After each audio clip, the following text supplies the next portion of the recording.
I gotta say, The dude. Terminator. I gotta say, dude. The day before we finally finished Avatar 2. It took us 4 days to get through. Wow, big difference. How long is that? It's I think it's over 3 hours, Okay. or right at it. I could be wrong, but dude, such a difference in story, compared to the Terminator. It's almost like I mean, they're obviously two different movies, but like, man, the Terminator still holds up. Like, you want to watch, like, you're invested in the characters. Nothing about Avatar 2 For sure. was I invested in. Well, yeah, I mean, I saw the first Avatar and I thought it was pretty stupid and kind of a giant waste, a colossal waste of money. Yeah. And it's a very derivative story. I mean, Right. It's like Dances with Wolves, Pocahontas, the white savior guy. There's so many bad things in that movie, and tropes and things that have been just done before, and it just becomes like eye candy. Right. And it's all about the special effects and the 3D camera he developed and so on and so forth. And so, yeah, it is the stark difference. Like, the Terminator movie was like a really cheap. I forget what the budget was. It was a super, super small budget, like $6 million, I think, around there. 6.4. There's hardly, yeah. I mean, and it's before CGI. They used Stan Winston. Yep. Who's the greatest, Iconic. practical effects, with iconic monster robots, animation, kind of stuff. So that, is really what's driving the movie. And I really appreciate, he worked on The Thing and, countless other movies, doing those practical monster effects. So when thinking about, like, the Terminator, I was trying to come up with basically we have a very similar story to Jaws or Yes. The Mummy. Dude, I was going to say that. Dude, yeah. I watched the Terminator and I'm like, this is just like Jaws. This is a horror movie. Yeah. It's basically Jaws. It's like, it's all he does and he will not stop until you are dead. He just kills and whatever. Right. So it's basically like Jaws. Like, it just swims and eats and makes little baby sharks. Like, it's the same kind of tagline. Yeah. But or if you go for, like, one of the older Mummy movies where it's like, oh, there's just this creepy thing, humanoid, following you, trying to kill you, or Jason, guy with a massive machete. It's just like he's just gonna kill you, and he's not gonna stop. He's just trying to find you.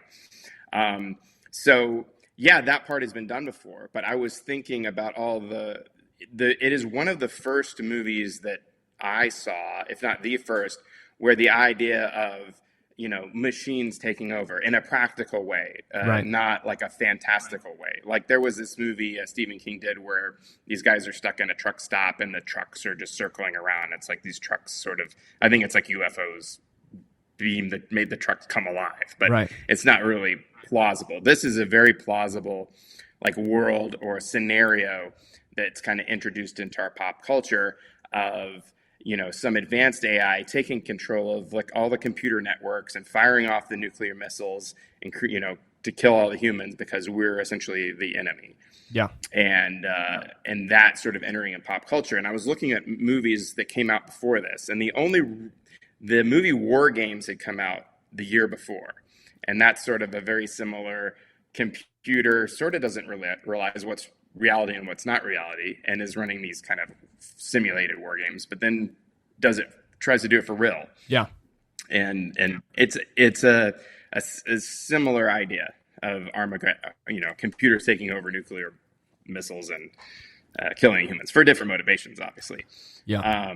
But I think you have to go way back to this movie. I've never seen it. It's called Metropolis. It's Right. super old. Yeah. But it's about robots taking over. But I can't speak to that because I've never seen it. But that's a classic we could revisit. Yeah. But other than War Games, I don't think there was any movie like this that dealt with that idea of, machines or AI taking over. And we have a really cool villain. What makes the Terminator different is we're actually, like, rooting for the Terminator in a lot in ways. And James Cameron said, like, I'm going to shoot this in a way that's going to make, Arnold the hero, because the Really? movie is called The Terminator. He Yeah, said that's that? how he convinced. So this is a story I've seen Okay. a bunch of times or different interviews Yeah. with both Arnold and James Cameron. Was originally Arnold was approached and wanted to play the hero of the movie because he wanted to be a leading man. Right, exactly. And O.J. Simpson was actually cast, was Yeah. one of the people they were looking at to play the Terminator. A murderer. But it wasn't plausible that at the time it wasn't plausible that O.J. could be pictured as a as a killer. You could say OJ became the greatest method actor of all time to prove to Hollywood that he was capable. Right. Something, yeah. But yeah, Arnold was reluctant to take the part of the Terminator. He didn't want to be a bad guy. It doesn't have any lines. Yeah. It's not a very charismatic role. Like, you're not showing your range. But Arnold was very, when he, the story is he met with James Cameron. He's like, whoever you get to play the Terminator has to really know how to move like a robot, not react to emotions, like not blink, and move in a certain way. When he's reloading the gun, he wouldn't be looking at the gun like, he would. And Arnold gave this really detailed, set of criteria for whoever had to play the Terminator. And then James Cameron says basically, you're the best. You've got to play the Terminator because you're the best person. You understand this more than I do. Right. And if you think about it, like a bodybuilder who, the sport of bodybuilding is all about posing and moving your body and being aware of what your body is doing at all times and having that control over every single muscle. I could see him selling that to James Cameron for sure. So that's something, that aspect of him being a bodybuilder and how that really helped him, inhabit this role. Yeah. I haven't seen a lot of people talk about. So that's something that, my theory of like why he's the perfect person to play this role. Yeah. And obviously at that time, he's not as an experienced actor, and it's kind of easier to play like emotionally a robot. Yeah. Because you don't have to do much. You don't have to say a lot of lines, and you can kind of be in this monotone area, but it's very important to move like a robot. It's your physicality that's like super important. And so it was like the perfect role for Arnold Schwarzenegger to play at the time. And it really made, it made Schwarzenegger's career, it made Cameron's career. And Cameron followed this up with Aliens and then Terminator 2. And Terminator was really, I think that he did one other movie before this. And he did Piranha 2. Right. We'll get into that I think for he sure. got fired from something. Was like his first, experience directing a movie. And then he might have done some other movie. But this was like his first, big theatrical release, if that.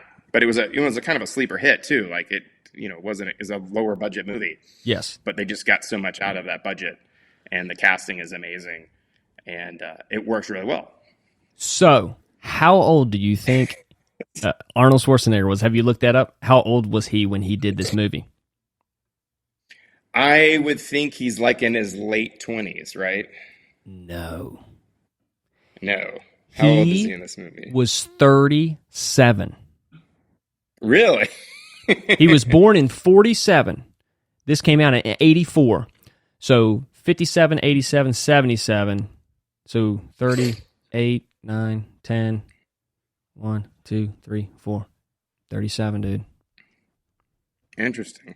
Well, I mean, he had a whole career as a bodybuilder before he got into acting. And That's what I'm saying. Like, dude, this guy, like, his whole career started with this movie pretty much. And then check this. Right. Terminator comes out in 84. Commando 85. Running Man 87. Predator 87. Total Recall 90. Terminator 2 91. True Lies 94. Right.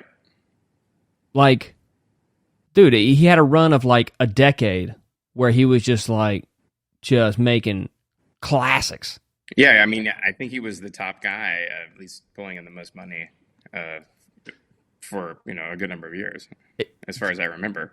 Yeah, and I believe on Terminator 2, they paid him with a plane. They gave him like a Learjet or a G5 as like his payment package. Like that was what he was like. I want the plane. Conan the Barbarian actually came out in 82. So that was before. Both the Conan movies came out. I had no idea. I had no idea those were before. That's funny. Well, they said, I read something about them. He had commitments of doing one of the Conan movies while they were filming the Terminator, and that's why a lot of, if not all of the Terminator is shot at night. Yeah. I think there's one scene where he goes into that lady's house. Although I will, okay, so if there's one glaring error in this movie, and the way it's edited, when he does, the Terminator does break down the door and shoot one of the Sarah Connors. He does blink when the gun goes off. And I saw totally would have edited that out. The slow motion blinking. The robot would not blink. Yeah. And there was a way to shoot that to where that wouldn't have been an issue. I mean, it is hard not to blink when you're shooting a gun. Like, that's why the Matrix, they put shades on everybody. Yeah. So, why wasn't he wearing sunglasses? He had sunglasses in there, so. Anyway. Yeah. But, that could have been done a little better, but if you're not looking for it, you don't really notice it, or you're thinking about it. Right. So, but it is an interesting movie because we have we are sort of rooting for the Terminator, and James Cameron said, "Oh, we shot this, so you'll sort of be like the hero of the movie," and it is called the Terminator. So Arnold said, "Yeah, we'll take the movie." Michael Biehn, great role for him, and of course he followed that up with Aliens, another heroic role. Yeah. With James Cameron. Linda Hamilton, great, tough female character. Awesome. Her really and Sigourney Weaver in that. Alien. Those two are Right. the best female action heroes. For sure. And you have to deal with that whole plausibility of okay, she's a waitress, but how do we kind of really develop that character within this short period of time to where she's kicking ass by the end of the movie and make that plausible. Right. And of course we've got the future prognostication of well, you're raised the leader of the resistance, like me, all that. Yeah. But there's a great joke in the movie where Sarah Connor's answering machine picks up and it says, "Hello, ha, I fooled you. You're talking to a machine." And that message plays again when the Terminator breaks into her apartment and kills her roommate and her roommate's boyfriend. Yeah. The same message goes off. And of course, later in the movie, Sarah Connor is talking to the Terminator, thinking she's talking to her mother. So, ha, I fooled you.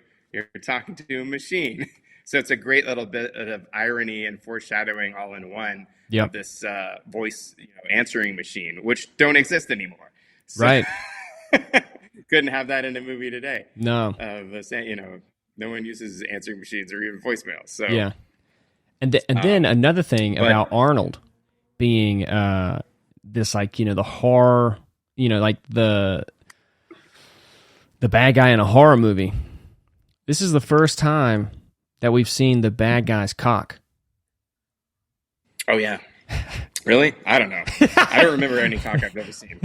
I don't think I haven't seen any cock. I lose memory of that very quickly.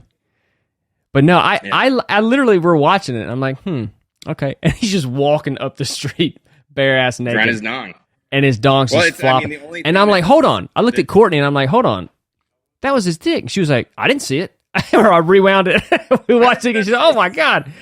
She's like, man, what swag? I've probably seen the movie so many times on TV and they edit that out. Yeah. But I watched it recently, of course, looking for the little details. The little details. Don't let them, little or not so little details. But and Bill Paxton is one of the punks that Arnold beats up. Yes. Or, give me your clothes. Yeah, and then also there was another guy who was also in Lance Hendricks. Henriksen. He's also in Aliens.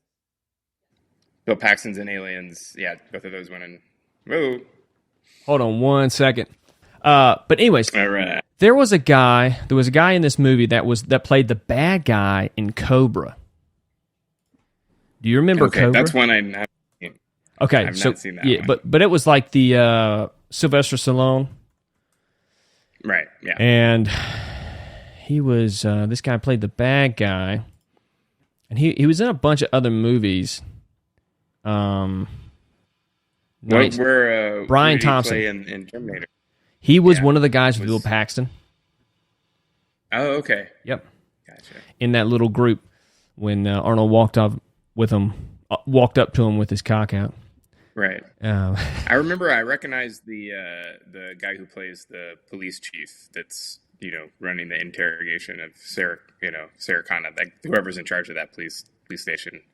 It was in a bunch of movies, playing that same kind of role. Yeah. And then of course you've got the psychiatrist who is super annoying, great, just nails this character, and that guy shows up in the next like 3 or 4 Terminator. Like he shows up in like almost all of the Terminator movies. Wow, he must have had a good relationship with Cameron. So, yeah, I mean, he just nails the role, and it's so perfect, and it's such a great like juxtaposition because he, of course, doesn't believe any of this shit, and he's like, "Oh, these people are crazy," and has a very sort of like unserious demeanor towards it, and he's like, of course, being the psychiatrist that thinks the explanation to everything is that person's crazy.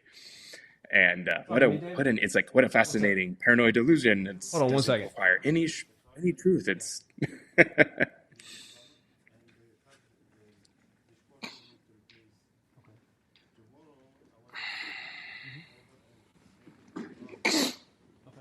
okay, cool. Whatever you think, David. Thank you, dude. So sorry about that. My maintenance guy was over. So, anyways, he was the psychiatrist, played that role, nailed it. Right. Yeah, he shows up in the second movie where Sarah Connor's been institutionalized, and he is like running her treatment now at the insane asylum or institution.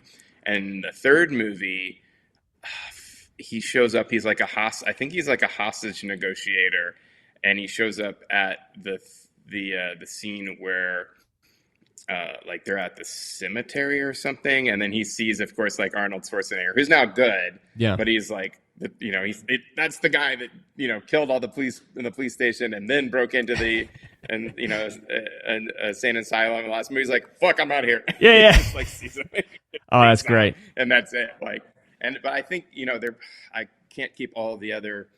1, 2, and 3 are sort of the primary trilogy, and there's a bunch of spin-offs, and there was other sequels, and I can't keep the last 2 straight as far, because one, Sarah Connor was recast of the girl from Game of Thrones. Can't remember her name. Yep. She plays Sarah Connor. I didn't recognize her when I saw the movie, but I don't think I maybe had seen Game of Thrones at that point. But and then the one that I think Linda Hamilton came back, and they have like the female Terminator. It was sort of like a girl power movie almost. Yeah, that's what it was.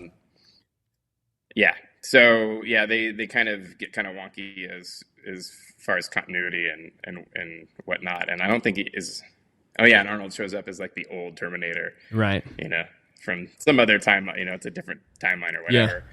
But I thought the third movie I thought was really great. Had a great ending where they think they're gonna go, stop the Cyberdyne computer, but break into they go to this Crystal Mountain fortress. They break into, and then they realize it's like this 1960s fallout shelter. It has like no technology, and this is like, oh well, this is the beginning of like, this is where the resistance starts, and because it's all low tech, it's protected from the advanced AI, and then the fourth movie where it's like in the future, where it's like Sam Worthington is sort of this quasi Terminator. He's like more like half human, half robot. Yeah. And Christian Bale is John Connor. And then Arnold shows up, but it's CGI Arnold. Yeah. But it still works. But they take, it's like, and we meet like the young Kyle Reese. Right. And as far as I'm concerned, I think that was kind of the final movie before things start to me too. Kind of sideways or bonkers or whatever. Yeah. So as far as like keeping like really the story straight. Oh, yeah. But the movie, the story is very simple, but it did, influence a ton of other movies that came out, from, that's what I was going to say, man. I mean, I think Blade Runner, It's crazy. It's crazy how stylistic this movie was and how 80s it was. Like I didn't realize how much, and maybe correct me if I'm wrong, but like how much this movie stylistically impacted the way people made movies in the 80s. Cause like this, like he was using like sped up, camera stuff. A lot of the shots, a little bit. Not to the extent that was in the Mad Max movies. The Mad Max movies really overdid that. Right. but he kind of toned it down. I mean, he toned it down a lot, but there was definitely a style, like an 80s style, and I didn't realize how much that 80s style came from James Cameron's The Terminator. Yeah, could have been for sure. I mean, it was 84. I mean, you're 4 years into the 80s. Right. You know, I think Cobra came out way after that in the 80s. So, well, we had a lot of and 86. You know, the epic theme song of the Terminator, and like do like that. Yeah, great. But a lot of the kind of action synthesizer background music when Arnold's like, you know, shooting people and beating up, it's like really bad, kind of very rudimentary like synth music. Yeah, and you know, listening to it, it doesn't, you know, the further that, you know, movies with bigger budgets had like better music, but this music was, you know, not a lot of care was gone into it. I think on some of these scenes in the action scenes, they weren't like scored. It was just kind of like cheap and dirty. Let's throw some synth stuff in there, right? But like that but that was that was 80s. But he did it so well. Yeah. Yeah, I mean that became the 80s vibe. Right. So crazy. Well, you know, Carpenter did a lot of that on his movies, and he recorded all of it himself, and he was like really good at just doing like one or two instruments to like set the tone of just, you know, like having like a bass go do do. Yeah. Do do. Or having, you know, just like very simple, you know, the thing from Halloween, you know, whatever, you know, that. But, you know, everyone's like, oh, yeah, I can do that. That's easy, you know. And then exactly. It's not. It's hard to do it well simple. But what else can you, you know, stylistically from the movie? We still see like when at the very end where we finally see like the endoskeleton or the, you know, the metal skeleton and the flesh ripped off. It is that has that like claymation, you know, stop motion effect to it, like, you know, they've used in RoboCop and The Thing and a few other, like going back to Clash of the Titans, even when they're using like the claymation and stuff. And it gives it a scarier feel when something is moving in that way. Yeah. Even though it's like unnatural, it doesn't look fake. Yeah. And it does give that thing a scary, creepy vibe to it when you do it that way. And I think when they were making like the Star Wars prequels, even though Yoda was like CGI'd, they made it to mimic like the sort of way the rubber ears would move. Not that was stop motion, but they use the CGI to make it look, you know, more congruous to like the puppet, right? You know, so that it would seem similar. And there is that sort of, you know, there. What I'm saying is like there is a quality to doing it like in real life, no matter if that's not, you know, visually as accurate. Yeah, it does have this feel to it that you know, they almost are trying to like mimic with CGI if they do it right. Exactly. And then even in that club scene where he goes in there, I mean, it's such an 80s vibe in the club. Yeah. You know? Well, this movie happens like around where, you know, we live. So, yeah, you know, shot around LA and Santa Monica and those sort of things. It's like, oh, that seems loud. I don't remember going to a club that had like a cage you had to. That's a pretty nasty club. You know, I've seen a few other movies that have that, like Live and Die in LA. There's like sort of, you know, it's more like a cage, and the cashier's like in a cage, and it's the seedy almost underbelly, like a prison you're getting into or something. Yeah, and it just makes it seedier and more dangerous. And yeah, you know, when you get patted down to get into a club, like that doesn't make you feel safe. No, not at all. You're like, you know damn. what I mean? So. But and then the other thing is like, oh, if this security is so good in this club, how did these two guys with weapons get in? Yeah, exactly. It was all for nothing. Yeah. What was I going to say? Oh, as far as the writing, the story, I mean, it's very, very streamlined, very no fluff. You know what I mean? Right. Well, I was very clear objective. what made Kyle Reese such a great hero? And he has this one quality that I think that really makes all great heroes, and it's resourcefulness. True, And but we I think see he was how also a resourceful virgin. he is. Oh yeah, of course. That's why he can't be killed until he had sex. And No, you lose the virgin. No one's ever brought that up. He is the virgin scream That's queen. such an 80s movie cliche. Yeah, he's the scream queen in this horror movie. Yeah. Once he gives it up, he's gone. Everyone knows in an 80s movie, once the virgin loses their virginity, it's over. Dead. Yeah, dude. That's how it works. Yeah, but like I actually really liked that about his character, because his whole life pretty much was surviving this apocalyptic scenario. Right. You know, in an apocalyptic scenario, you're at war. You know what I mean? So like when soldiers are at war constantly, they're not living the life of a civilian, you know, loving women, right. You know, seeking pleasure and stuff. It's a hard-nosed lifestyle.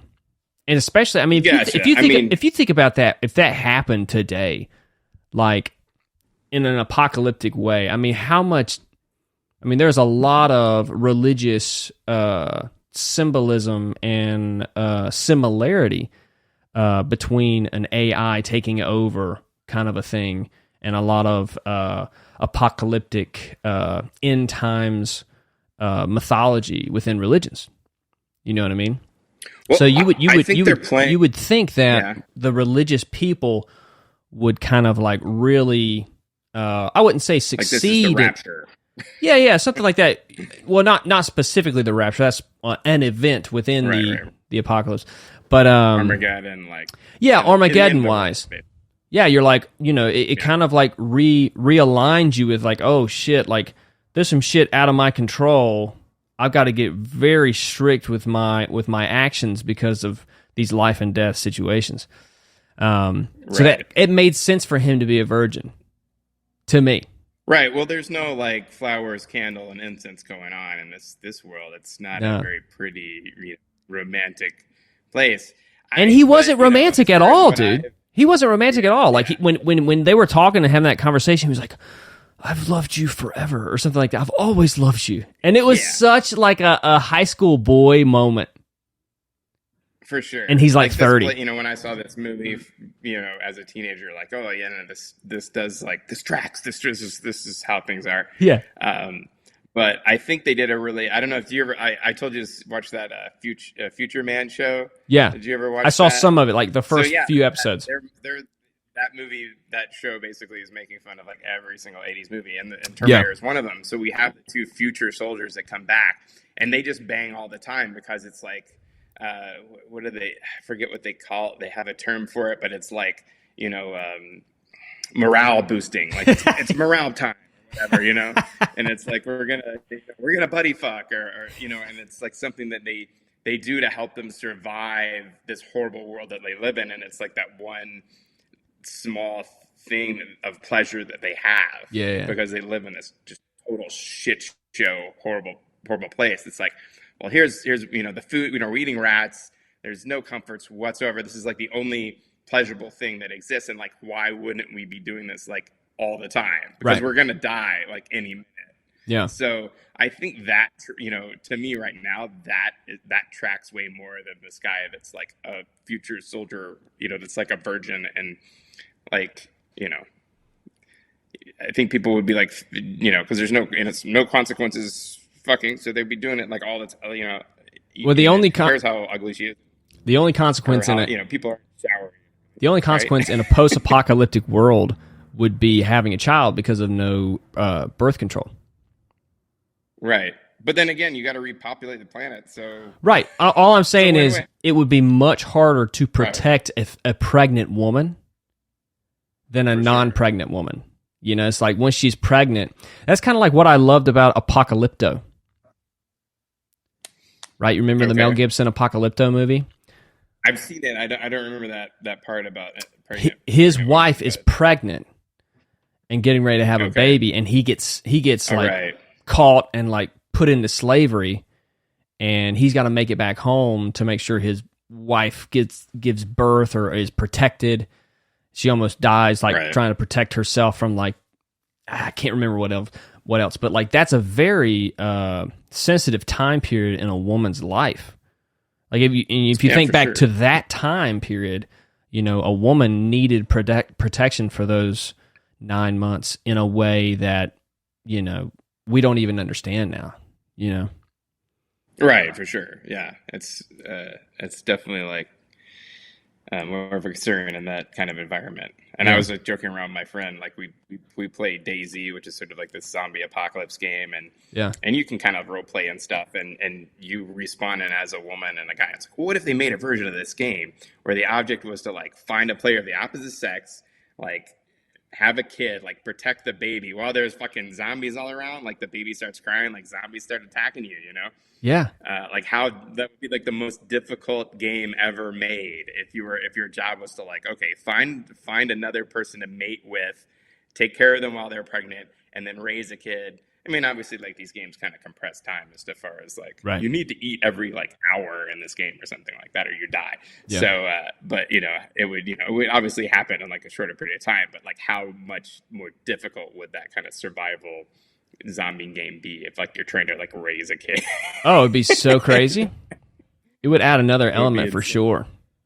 I feel like that would be that'd be like a good thing for like couples who are thinking about having a kid to play together. You know what I mean? Just to troubleshoot like what could happen. You know? See if you can survive. Yeah. You know, for sure.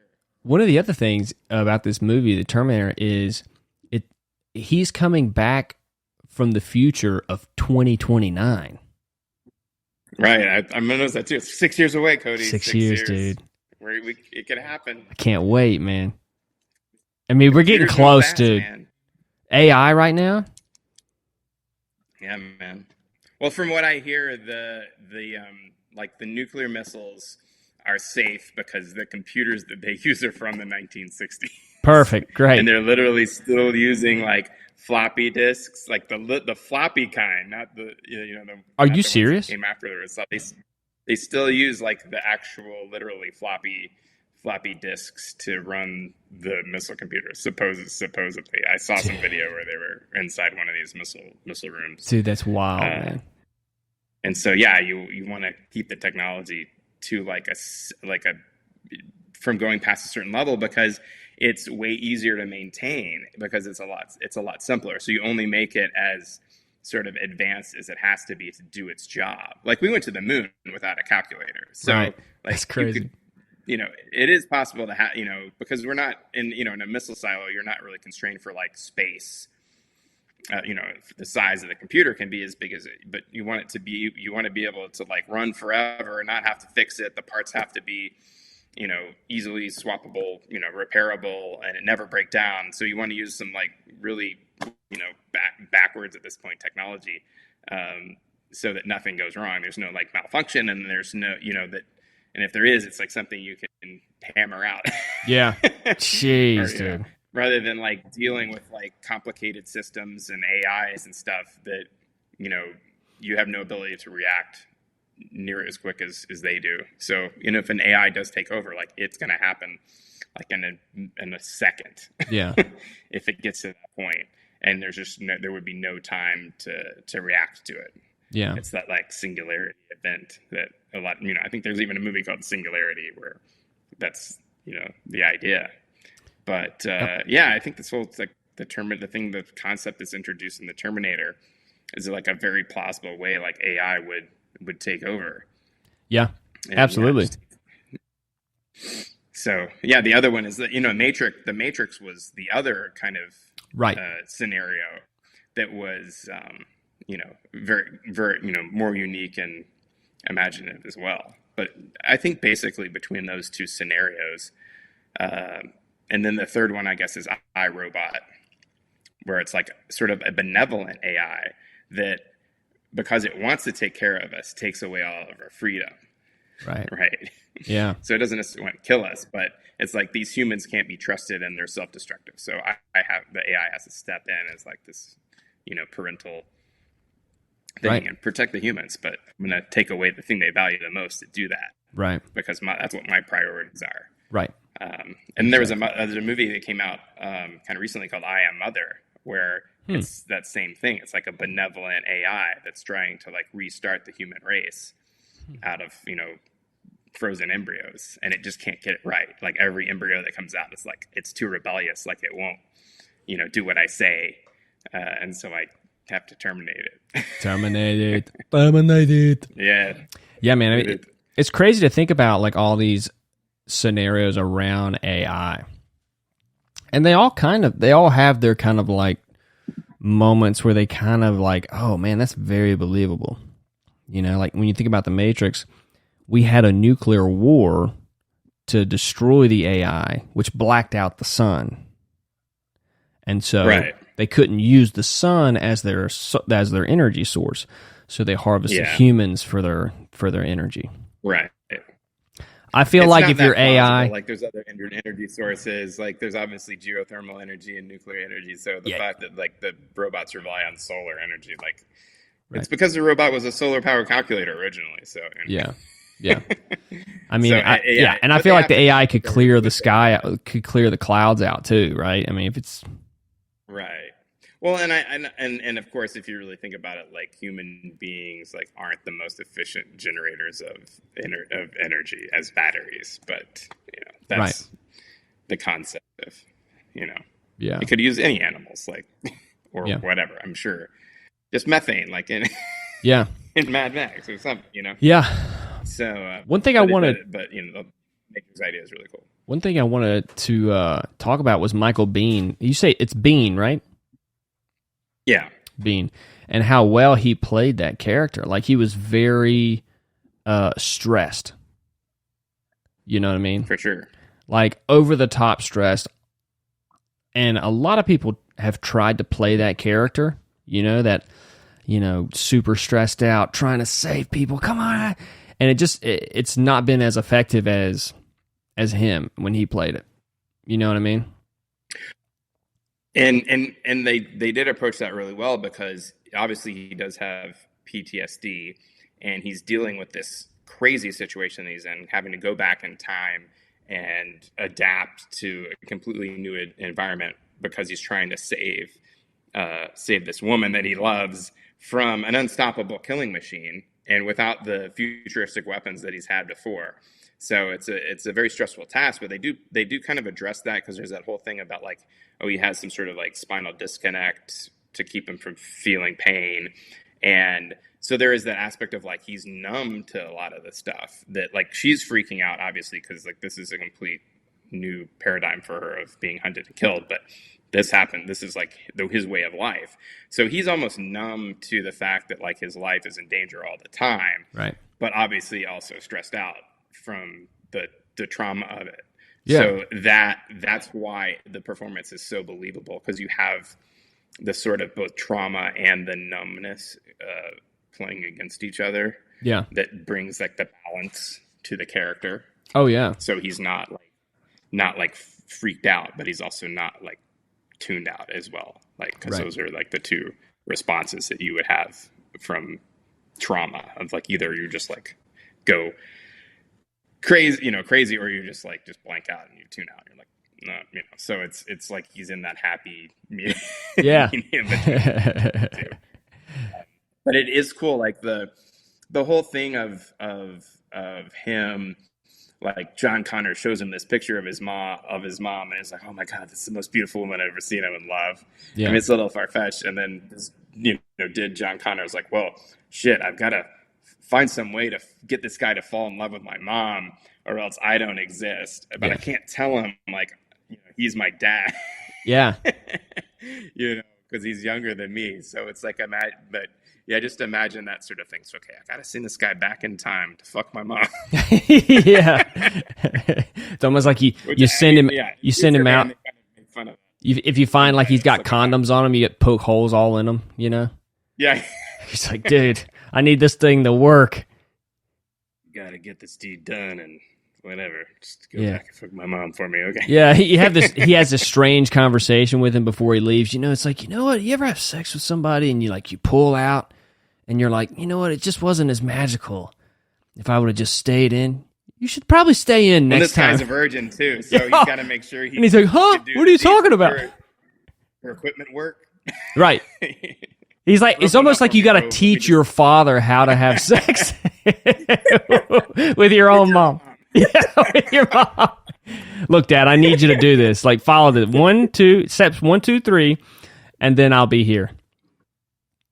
I love you, Dad. Yeah. That's funny. So then, and he's sending this guy to his death too. Like, he is. This guy's gonna die. So yeah, it's like, Dad, it was nice knowing you.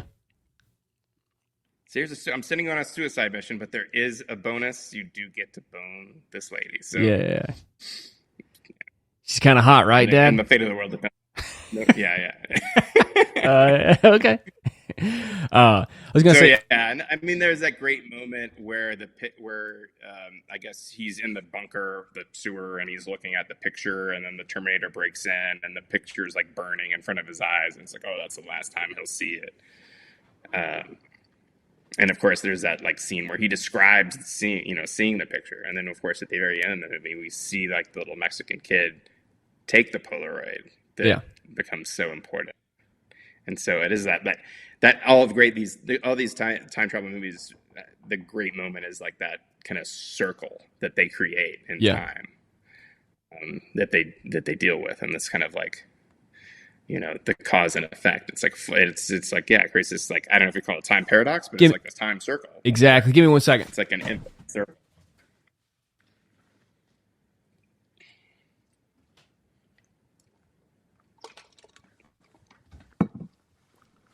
The time paradox. Right, the time paradoxes. It's like anytime you go back in time, you create a paradox. Yeah, I mean, it's such a hard thing to navigate. Like any story with time travel. Yeah. Well, I was watching this movie with one of the Terminator movies. I think it was the third one, and Arnold is like on a truck crane, and the crane is like being dragged through a building. Yeah. And the building, there's like explosions in the building as the crane with the Terminator on it being, dragged through the building. And my friend's like, that's not realistic. Buildings don't explode like that. And I'm like, that's what you have a problem with? You don't have a problem with time traveling Terminators with Austrian accents, but the buildings exploding, that just totally ruins the movie. That's where I draw the line, man. It's over for me. That's where I draw the line. I walked out of that movie. I build roofs. Roofs don't do that. Exactly. I build roofs. That's funny. But that's my theory. Is like we can mess with stuff we've never seen. Like, you don't know what a Terminator looks like or does or anything. So, or any of these movies that deal with something that's like sci-fi or fantastic. If it's something we've never seen, we can't really call bullshit on that. But it's like, oh, if a gun does ricochets off a wall a certain way, or he shoots too many rounds out of that gun. That gun only holds 6 bullets, and he shot 8 bullets out of that. I'm out, or whatever. Yeah. Or that roofs don't blow up like that, or so on and so forth. It's like, if it's something that we, have experience with that doesn't work like it does in the real world, right? Then it ruins the movie. But it's something that the robot's head spins around a few times, we're fine. We're fine. It's all good. Yeah. I don't have information to refute that. Yeah.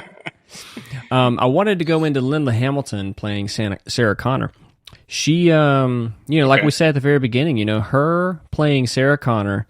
And then, not only in this one, but also in the second one, right, where she's shredded. Right. She got in incredible shape for that movie. Rip. Yeah. And then, her and Sigourney Weaver. Sigourney Weaver in Alien. Yeah. Right.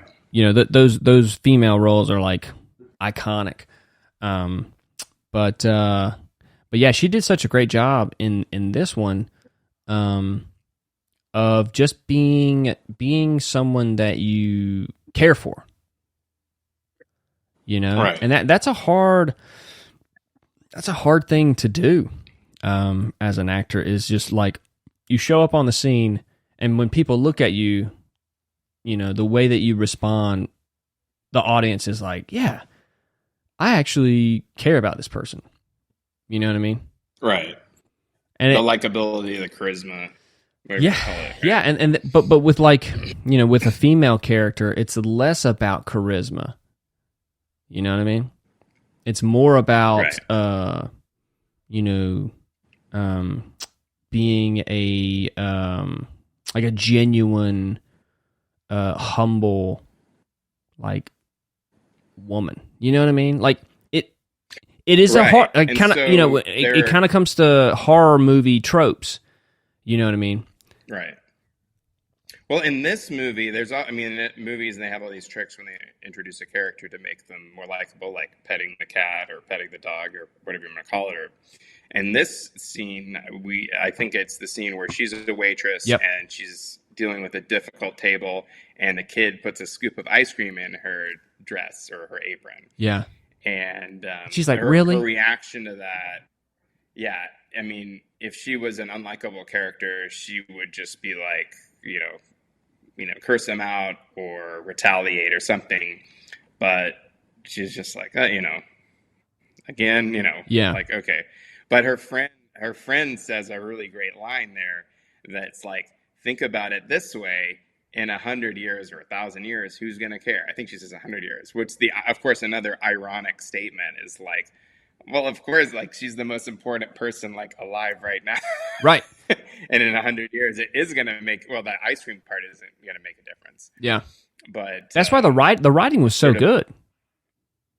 oh yeah, and I think like Cameron Wright wrote pretty much all of his movies. He had help or collaboration, and he also helped write Point Break, which we also reviewed. That's right. So so then again, that's why I'm like, why is Avatar, like the story in Avatar, so horrible? I know. It's so strange to me. Like it really is, man. And then like, not to fucking Avatar too. I mean, literally the whole story is, you saw the first one, right? Mm-hmm. The evil Marine, the older guy with the white hair. Right. Right. The scar, yeah. Yeah. Well, they had saved his consciousness or whatever, and they put it in an avatar. And so he comes to life as an avatar, and he's got a bunch of other Marines that their consciousness were put into avatars, and then they just go on a mission to kill the Sam Worthington character just because they didn't kill him in the first one. Right. That's literally the story, dude. And do they have like a catharsis of like, oh, we're not humans anymore, and therefore we should like adapt to this? No. Maybe they're not the enemy. Maybe we are. They don't have that. No, the only thing is the bad guy, the Marine, has a son who was born after him, and so now that kid is like 15 or 16. And so he unites with that kid, but they don't have a good relationship because he uses the kid to get the avatars. Oh, that's horrible. Yeah. So it's like, dude, it made no sense. Like, here's how that movie should go down. Like, the evil guy gets turned into the avatar, and then he's like, I still hate these avatars. But then he runs into his son, and the son's like, I hate you because you're an avatar. And he's like, but I'm your father. And it's like, yeah, but you're a big blue guy. And then he comes with the realization, like, I'm a fucking asshole. And everybody... That realization had... And then the movie ends, cut the credits. Yeah, exactly. Robert, you saved us $1 billion. How did you do this? How did you do this? Because I used my brain. No, we've been using ours. Dude, it was... I watched it. Dude, the whole movie, if you watch Avatar 2, the whole time you will be asking yourself, why the hell did they spend $1 billion on this story? Set aside all the visual effects. Set aside all the visual effects. Exactly. I get that shit. But dude, this could have been an animated movie. You know? Right. Well, here's the thing that they should ask themselves when you're making a movie: is the story serving the effects, or the effects serving the story? And when the story starts serving the effects, that's when you lose me. Yeah. Because what's the point of this? And that's why I don't like Avatar, because the story is just a vehicle for us to show off all of this technology and these special effects and stuff. Yeah.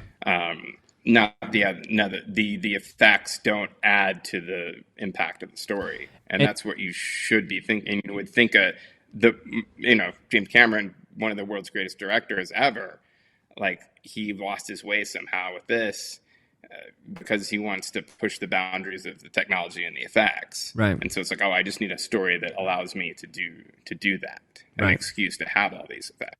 Yeah.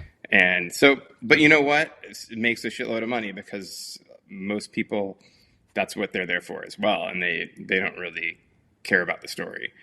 They just want to see the eye candy. I mean, I guess, dude. And I mean, my thing when I see go ahead 3D every 3D movie I've ever seen, I do not remember the 3D part when I remember the movie. Right. Like when I remember every other movie, do I remember it being in 2D? No, it's in 3D in my mind. Yeah. Like my memory of watching a movie is never me seeing the screen. It's always just seeing the picture. Yeah. And not anything else. Yeah. So maybe other people's brains don't work that way. I don't know. But that's why I never thought the like 3D or a lot of that stuff like makes, movie better. Now, obviously, like special effects have come a long way in it. And I think the 80s, a lot of people say that is the best decade for movies because we hadn't gone too far. Right. The effects have gotten good enough to really serve the story in a great way. Yeah. And of course, there have been a lot of movies since then that they didn't go overboard. Yeah. Because they've seen a lot of times when that, blew up in their face. I mean, and these two movies are a great example from the same writer-director. You know what I mean? To prove that point. I mean, Terminator, they used Stan Winston's special effects abilities to recreate Arnold's face when he's looking in the mirror and he's having to cut his eyeball out, oh, yeah. It's great. And then, at the very end when the robot under the exoskeleton, I guess, or the... well, they're calling it exoskeleton, so we'll run with it. Yeah, whatever. Still inside him. Yeah, the robot inside him comes out and tries to kill Sarah Connor and that's the whole like evil finding its true form. Like, yeah, and it had only skin deep. And the special effects were good enough to prove what the story's trying to express. You know what I mean? But like you think about Avatar, I mean, I've always thought these Avatar creatures look animated anyways. Right. It's like, you want them? All right, you're spending billions of dollars for this technology that makes things look realistic, but yet the creatures that you've designed look like animated creatures in a Pixar movie. Right. Yeah. And then you're going to recreate things that nobody really wants to see recreate. A whale? Sea creatures? It's like, I mean, why not make this like out in space, like on planets that don't look like Earth at all, but like the Earth, the planet that they're on in Avatar is just kind of like the South American jungle, the Amazon or something like that. Right. It's like what? I mean, everything has in like a science fiction movie. It's all on analog for stuff that we know, and it has to look like relatable so that we're not completely out of our element. I just feel like there's other things that they could really. So I mean, go and count the number of really the truly good James Cameron movies. It's probably 10, and you've probably heard this, but Quentin Tarantino said, "I'm going to do 10 films." That's right. Like I've looked at all the great directors, and there's definitely like 10 films that were really good, and then after that, they just didn't have that magic anymore. And I'm pretty sure James Cameron did 10 films before he did Avatar. Well, let's look at it. And then he went under explored the whole. Yeah, so Piranha? I think that lends a lot. Piranha 2. Which I think he only directed half of that. Yeah. Terminator. Aliens. Right, Terminator. Aliens. The Abyss. Terminator 2. Terminator 2. Terminator 2. True Lies. True Lies. Titanic. And then Avatar is 8. Isn't there has to be more movies between Titanic and Avatar, right?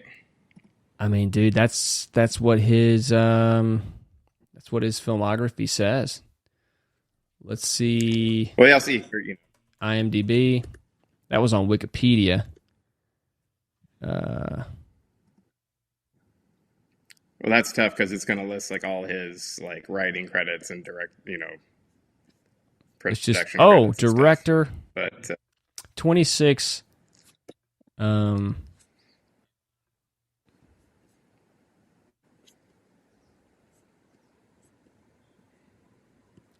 Yeah, dude.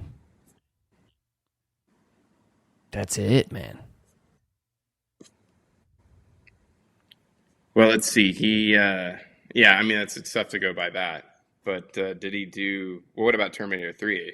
Did he do that one? No. He did Dark Angel, the TV show that was right after Titanic.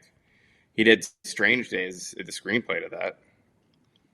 I'm not sure if that counts. No. So It's pretty wild. but maybe it's less than 10. But he's done a lot of other stuff because he's not strictly. He's produced a a direct- shit a ton, right? direct- Yeah. Yeah. But I think that so Yeah, he produced Terminator Dark Fate. Yeah. Executive producer of Cirque du Soleil. What?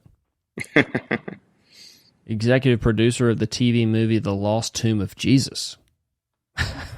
Did not know that.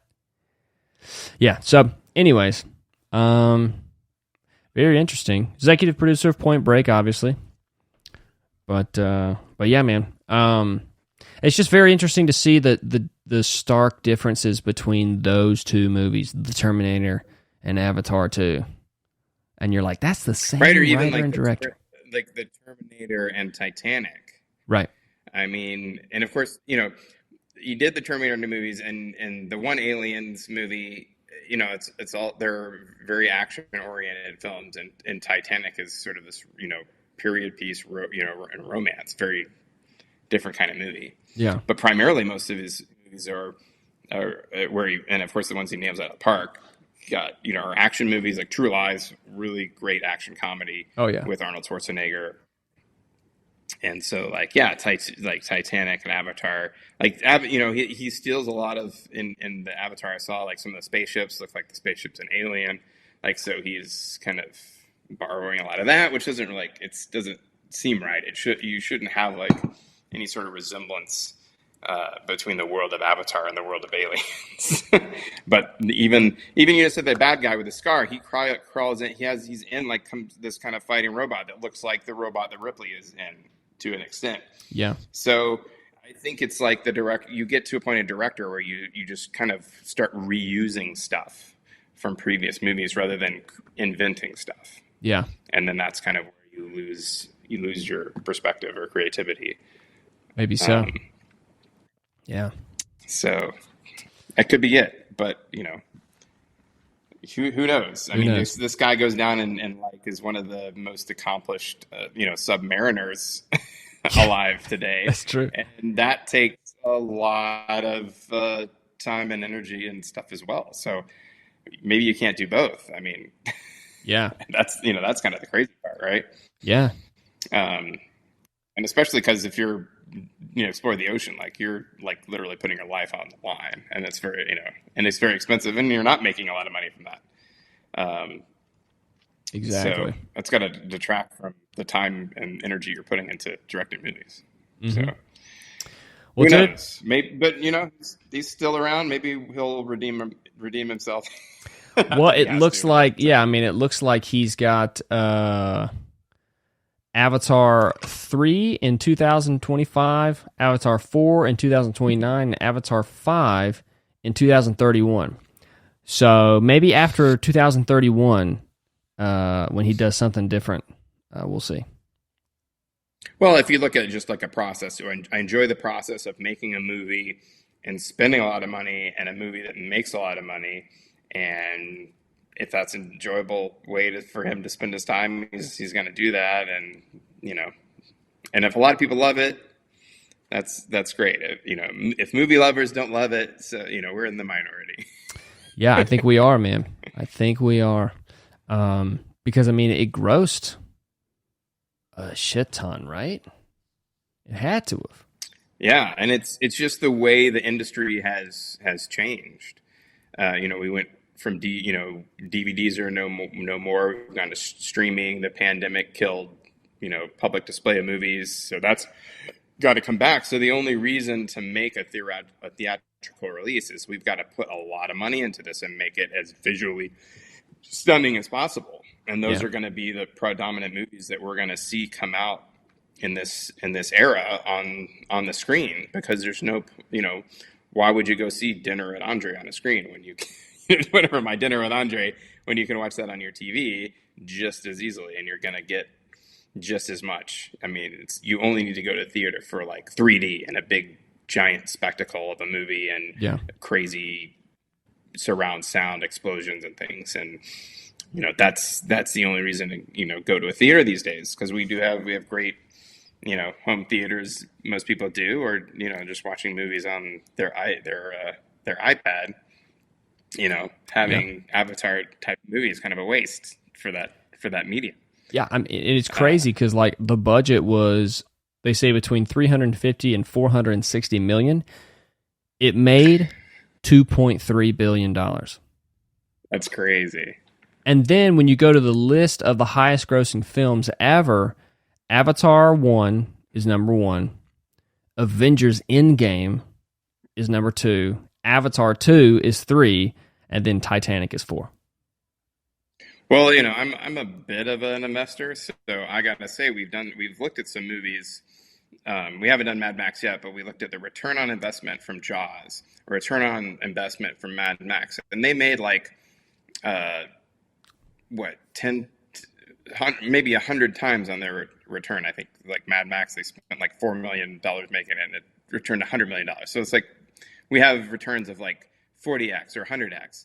So if you're spending like $400 million making a movie, and you're probably spending $400 million marketing that movie, and it's bringing $2.2 million, you've only like doubled your money. Yeah, like, that's not a very good investment. And I mean, it's still a great investment, but relative to the Terminator, which was a $6 million movie, and it made $80 million. You've made more than 10 times your money. Yeah. And you risk a lot less money. So if Avatar flops, you're out a shitload of money. So the risk and the return is not in the same ballpark as a lot of the other movies that we've reviewed or going to review, as far as that, terms. At least in we're looking at like Jaws and Mad Max and things of that. Were like lower budget movies, earlier director movies. And so, you get those, like, these blockbusters. There were the low budget blockbuster, but that's not what Avatar is. Right. That's almost like we're going to pump as much money into this as we can to ensure it's a blockbuster. Yeah. So, yeah, the return on investment is not as great. The impact is substantially greater. Oh yeah. As far as like how many people see it and how much money it pulls in. Yeah. But yeah, it's just a sense of like the changing landscape of the movies now that we're gone to streaming, and we see a lot more series and have changed the format. Has changed a lot about the way it's not only approached from a creative side, but like the business aspect of movies has changed a lot. Oh yeah. So and I was watching this interview with Matt Damon, and he says, well, what's happened is, because Good Will Hunting, great example, like the studios were like, even if we don't make money, or we make a little bit of money at the theater, the DVDs will give us a huge return. Like they were making more off of rentals than the box office, I think, at some point. I'm just guessing, or at least the same amount. So it's like if we net 100 million at the box office, we're probably going to net 400 million over the next 10 years in DVD, and that will justify us, the budget of the movie. Right.